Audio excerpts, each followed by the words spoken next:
नमस्कार सगळ्यांना, आरती ब्लॉग्समध्ये आपलं सहर्ष स्वागत आहे। तर मी निघाले आता दुकान बंद करून भाजी आणायला, कारण की आमच्या इथे 8 वाजता मंडई बंद होते, त्यामुळे लवकर दुकान बंद करून निघाले।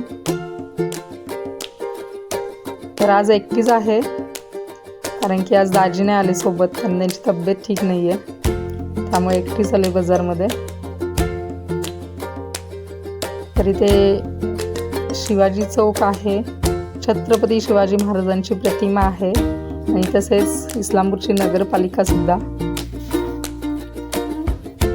तर पोचले मी आता। न्यू आवा बाजार आहे आणि तसंच अजिंक्य बाजार सुद्धा आहे। खूप मोठे बाजार येथे, कारण की आजूबाजूचे खेड्यापाड्यातली लोक येतात किराणा माल खरेदी करण्यासाठी। आणि इस्लामपूरला 2 बाजार भरतात, एक गुरुवारी एक रविवारी, असे 2 बाजार असतात, त्यामुळे माळवं फ्रेश भेटतं। तर कोणाकडे काय आहे, कोणाकडे कोणती भाजी आहे हे बघत बघत पुढे गेली, तर ह्या ताईंकडे मला शापू दिसला, टोमॅटो आहेत, कोथिंबीर आहे। तर शापूची भाजी घेतली, ऑनलाईन पेमेंट केलं आणि भाजी घेतली। तसेच पुढे निघाली आणि ह्या ताईंकडे आलं घेतलं। तर मंडई अशी सगळी फिरत फिरत बघत कोणाकडे कोणती भाजी आहे, काय दर आहे, ते दर काढत काढत सगळी मंडई फिरून झाली आणि सगळी तुम्हाला पण दाखवायचे म्हणून। तर ह्या ताईंकडे आले, टोमॅटो घेतले, कारलं घेतलं, टोमॅटो घेतलं आणि कोथिंबीर सुद्धा घेतली। तर निघाले मी। यश फार्मसी असं खूप मोठं मेडिकल आहे इथे। ते काय भाजीची पिशवी फुल भरलेली घेऊन निघाले। तर पाणीपुरी खायची का कच्ची दाबेली, काही समजत नव्हतं काय करायचं, मग कच्ची दाबेली फायनल केली आणि कच्ची दाबेली खायला आले दादांकडे। तर दादांना बोलली मस्त कडक अशी कच्ची दाबेली करून द्या।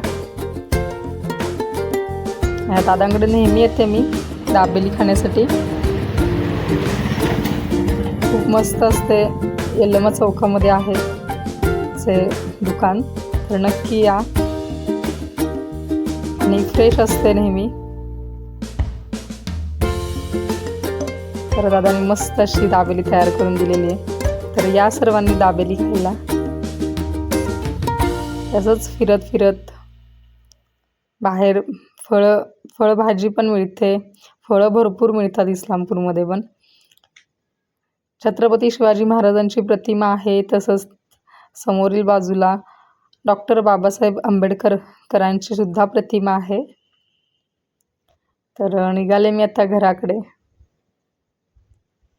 आता घरी पोचले, तर आणलेली भाजी आहे ती एका पाटीमध्ये काढून ठेवते, कारण की तशीच भाजी जर पिशवीमध्ये राहिली तर खराब होते।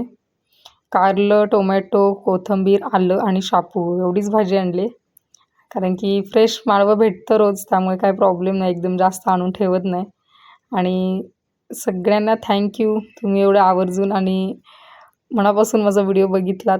धन्यवाद सगळ्यांना।